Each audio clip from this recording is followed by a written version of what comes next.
দুটো সন্তান থাকে, একটা ছেলে যদি মরে যায় না আর একটা ছেলেকে না খাইয়ে রেখে দেয়, এই বাবা আবার জীবনও খিদে পেয়েছে বাবা, 4 দিন ধরে তুমি আমায় কিছু খেতে দাওনি, আমি 4 দিন ধরে না খেয়ে আছি। এই তোকে যে খেতে দেবো কি অধিকারী? কেন? তুমি আমার বাবা। মানুষের ছেলে জন্ম দেয় ভাতের আশায়, কিন্তু তার থেকে বড় কিছু কেন জানিস? শেষের দিনে যেন তার মুখ অগ্নিটা করতে পারে। তাহলে শেষের দিনে যদি মুখ অগ্নি না করে, তুই তুই যে ছেলে ছেলে বলে গর্ব করছিস, তুই যে ছেলে ছেলে বলে বড়াই করছিস, তুই বলবি আমি মরে গেলে তুই আমার জন্য অপেক্ষা করবি? তুই আমার জন্য শ্রাদ্ধ করবি? তুই আমার জন্য কাছা করবি? পড়ো বাবা,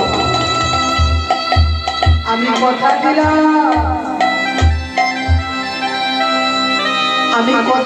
অমরদ্বীপের মাটিতে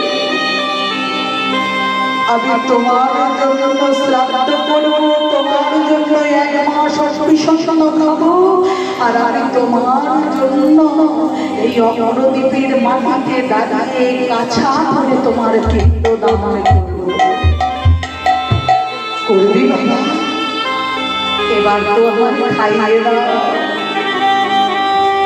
এইবার গোবিন্দ যতন করে প্রভুকে আমার গোপীনাথ সেবা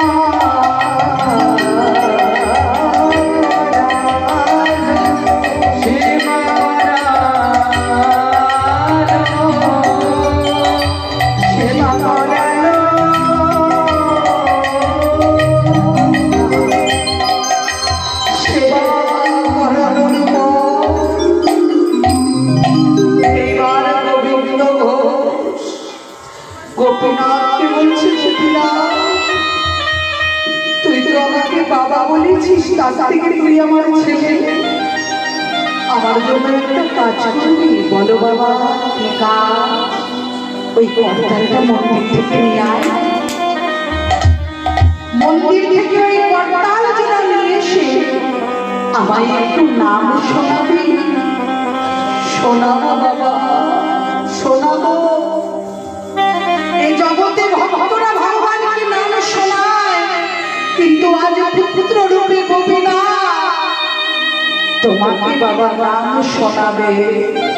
এই বলে করতালি দিয়ে নাম শোনাচ্ছে ভগবান। তোমার আসুন সবাই একটু গায়, হরে কৃষ্ণ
ঘরে এসে মন্দিরের পুরোহিতকে বলছে, পুরোহিত আমার এই রাগ বেশ পরিত্যাগ করে আমাকে কাছা করা, প্রত্যেকদিন আমাকে একবার করে হব্বি সঙ্গ দেবে, রাতের বেলায় আমি আর কোনো আহার করবো না, আর এই চৈত্র মাসে মধুকৃষ্ণ একাদশী তিথিতে আমি গঙ্গার মাটিতে আমার পিতার উদ্দেশ্যে কাছা করে পিণ্ডদান করব।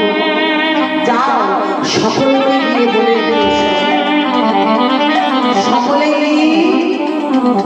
আজকে দেখলে কষ্টি পার করে গোপীনাথকে রাজবেশ ছাড়িয়ে কাছা করি হাতে পিণ্ড তুলে দিয়েছে। গোপীনাথ গঙ্গা জলে পিণ্ড দিল আর ভক্ত গোবিন্দ দাস সেই মনোবাঞ্ছা পূর্ণ হল। তাই এখানে আমরা কি দেখলাম, যার পুত্র নাই, যার কেহ নাই, তুমি আছো তার ভক্তির মাঝে, তুমি যে আমার। যার কেউ নাই, তুমি আছো তার জগতে, যদি কেউ তাকে ভালোবেসে ডাকতে পারে, সে পুত্র রূপে কাছা করে ভক্তের জন্য পিণ্ডদান করতে পারে। তাই আসুন ওগো ভক্ত ভগবানের মিলন হইল,